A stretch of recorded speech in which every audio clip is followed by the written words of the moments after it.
Yan, mga kananay. Nagpangisda sila. Si Brother Ed. At si Mr. Hayahay. At asawa ni... Yun. Yan, si Brother Ed. Ha? Oo, kawawa. Nadali. Wow. Tilapia. Wow. Ang daming tilapia. Wow, may gisaw pa. May banak. May sugpo pa? Oo. Aroy. Yun. Ilang pirasong sugpo? Tatlo yata? Dalawa. May Isa. banak. Sugpo. Tatlo? Tatlo yata yan. Yan. Ito isda to. Ay, maganda yan. Palo. Anong kwan? Buros. Buros yan, buros. Buros ang tawag sa amin tawagin. Okay. Tapos meron tayong mga alimango. Oh, wow. Ayun. Ang dami. Liglig. Siksik liglig. Uma. Nadali pa si ka-Brother Ed. Nakagapan. Nakadap. Oh, wow. Yan, talaga. Yan. Pag talagang humahanap talaga, makakasumpong talaga. Tilapia, oh. Seek and ye shall find. Sabi ni God. Yan, mga kananay. Yun. Abaw. Yan. Dami. Tanggal ng kalamoy, oh. Ha? Tanggal ang kalamoy. Ay, sa taba lang yan, oy. Taba na yan. Sa taba. Ganyan talaga pag ano. Mataba. Yun. Ay. Okay. Dami. Yun. May sugpo pa. Ay, abo. Ito, lobak. Yun, nasugpo. Yan. Oh. Ito pa. Lahat ang huli namin, mga ka-brothers. Ang dami. Ang dami. Abo, kakimi mata si nanay, oh.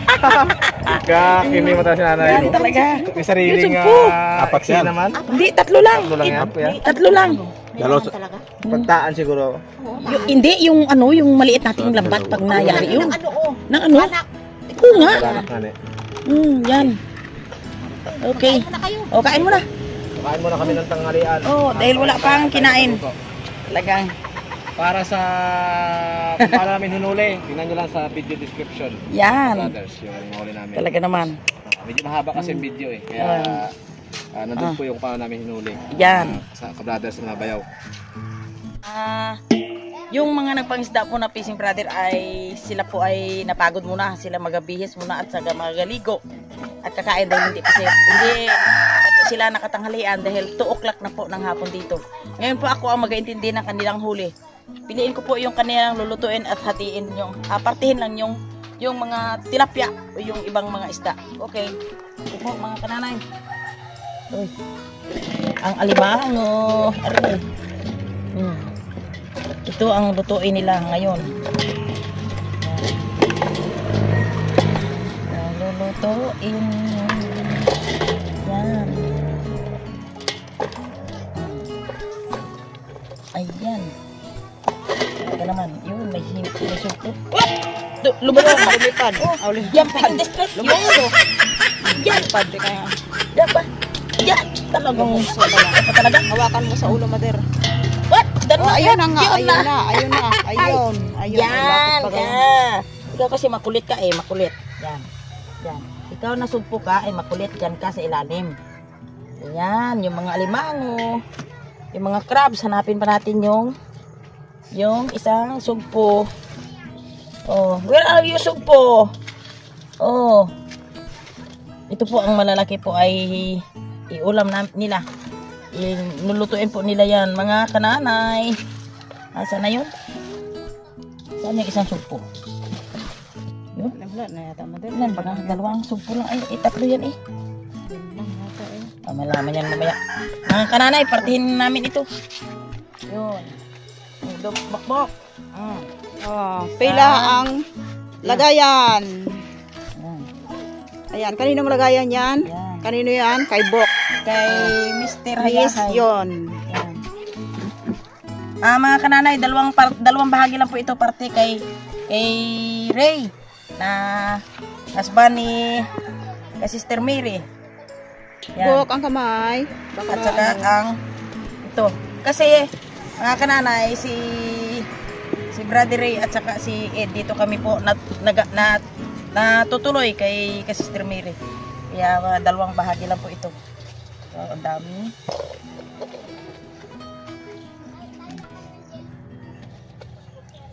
Mga tinik.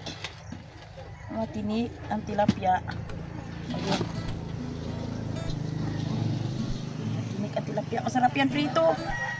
Yan din, mamaya din. Yan. Atin ka dyan, prito ko. Mga may ilang, sa palagay mo may ilang kilo kaya ng huli nila? Ito lang yan. Ewan ko may ilang kilo. May 2 kilo higit. Sobra. Meron. Sobra. Ang ano gan ayun o yung alimango at yung ang ano. Isaw.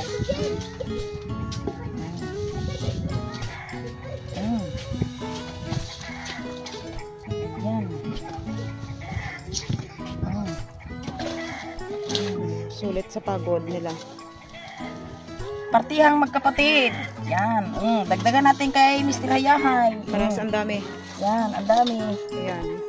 Si kananay ang magpaparte. Yan. Para daw walang lamangan yung magkapatid. Para walang lamangan. Siyempre. Parting magkapatid. Nanay ang marunong niyan. Ayan. Ayan! Bok! Lagay mo na sa ano mo. Oh, sa iyong lagayan. Kasi bukbok. Yan. O, ilang araw yan na konbok ha. Ilang araw na ulaman. Yan. Okay. Yan, bok. Bigyan naman natin ito bok kay tita mo dyan. Yan. Pwede ba, Bok? Pwede ako mahingi? Pwede. Ayan, pwede daw. Thank you. Tita mo Thank dyan, you. ano, Kasi hindi naman ako yung naghirap kaya kahit konti lang. Ayan. Thank you. Kuha tayo ng lagayan. Mga kananay, dito po na po ako sa tabing aplaya. Ayun, madadaanan ko na pa yung mahabang tulay na gawa sa kawayan. Tubinggo. Ngayon pala mga kananay ay kati. Kaya ako ngayon mga kananay ay may daladala akong bigas na naman. Isang sakong maliit. At saka isang gatas na 300 grams. Ngayon po mga kananay ay ugto sa akin si kasister na dalhin daw sa baba. Malaman nyo mamaya kung saan ko ito i-regalo. Na bigyan daw niya dahil yun nga yung mga kananay na itong ginabigyan namin ay yung kanyang mister ay hindi pa gaano makakatrabaho. At ang babae lang po ang naghahanap buhay. Ayun. Kaya yun ang aming regaluhan parati. Kawawa naman pag isang single na hindi pa makapaghanap buhay ng maayos kasi dito sa amin ay malakas ang amihan at saka wala pang gaanong pag-anuhan dito ng isda. Kaya ito mga kananay, punta po ako sa amin sa sitio Kurokoro. Regalo ni Sister Mary ay dito pa po dahil yung aking regaluhan ay nasa bundok pa po, hintayin ko na lang. Kaya ito muna, bago ko muna ito at yung bagong dating na nagpanlambat. Yan, yan. Isda. Nahuli ng kanyang tatay. Sige. Sige.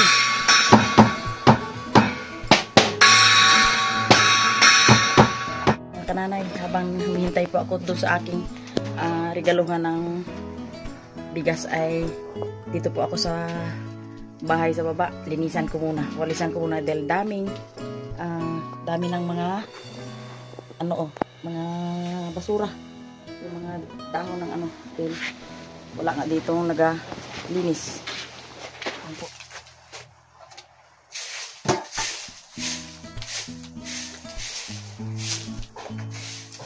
Kanana yung aking labas ng aking bahay sa halos wala nang tumitira. Ayan nga yun, dating wala dito ang aking anak dahil parati sa tugtugan. Kaya bago ako umuwi sa taas ay walisan ko muna.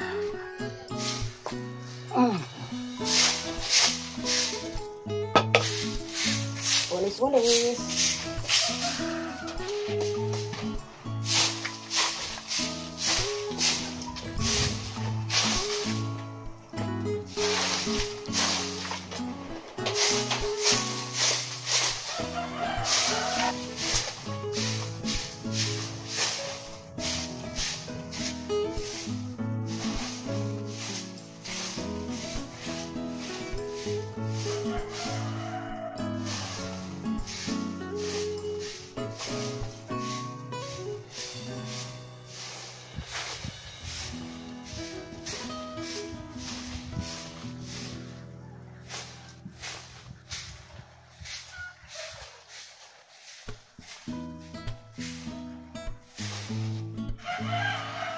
Ayun mga kananay, medyo malinis na. Dahil binalisan ko para maayos-ayos naman ang dating. Yan. Malinis na. Wala ng mga dahon ng kahoy. Yun. Iba talaga ang pinagpala ng Diyos. Oh, Joy, ibigay ko ulit sa iyo. Aroy, maraming salamat. Yan. Maraming salamat na. Yan po ay hindi sa akin. Yan ay kay Sister Mary. Ito. Saka ito. Yung akin ay nauna na. Salamat, sister. Yan. Ay kanina pa ako. Sabi ko, aroy, si Aping ay hapon na. Ay, mamaya pa sa gabi. Sa gabi? Ay, mabutit nagising ka. Butit gising ka na rin? Oo, naganiro ka. Kanina pa akong sabi ko wala pa rin Ay, dito ako nagpanulubay ako gabi. Ay, kamusta? Maraming huli? Ay, mga hipo na maliliit. Uy. Yun, bininta niya ng... Ay, tama to. Anong oras ang Mga alas 2. Aroy, grabe. Hindi ko kaya. Alas 2 na, hanggang maagin ako. Aro. Ay, wag gani ba yan? Hambal ay. Ay, tama. Kala ko panulo kaya dahil... Wala gid. Wag tayo sa New Year kaya. Ay, salamat. Hini po si Sister Mary ng ng puso na. Sabi ko, ba't nagbili ka na isang sako tapos may maliit parang sako? Sabi niya, nay, kung pwede hatid muna kay Tito Joy. Yan. Ay, di, yun na lang. Ano takon baros kaya? Ay, si Jesus ang mag-ano niyan. hindi man na kami naghingi ng balos, kundi si Jesus ang mag-ano sa iyo, kuan. Ay marami namang naisip ko diyan na bigyan ay pero sa totoo lang, ikaw talaga ang napusuan namin. Ay, di ayos nun pag bagong taon ay may bigas pa rin. Ay. Sabihin mo na lang si Mick. Maraming salamat. Ay, oo. Ay, po mga kananay ay pauwi na ako at nakabigay na po ako ng regalo galing kay Sister Mary papunta sa kanyang tito. At ngayon po ay salamat po sa lahat kong manonood. Sa lahat ng sa buong mundo. Sa Pilipinas, sa Israel, sa California, sa Spain, yun. At saka sa Canada, lahat man po kayong saang dako po. At saka sa Michigan, kay Ma'am Lily po. Lahat sa Texas, kay Mari Anita. Shout out po sa inyo lahat dyan. Hanggang dito na lang po yung aking paggala-gala dito sa aming lugar. Thank you for watching my channel. Like and subscribe po sa aking channel. Bye-bye!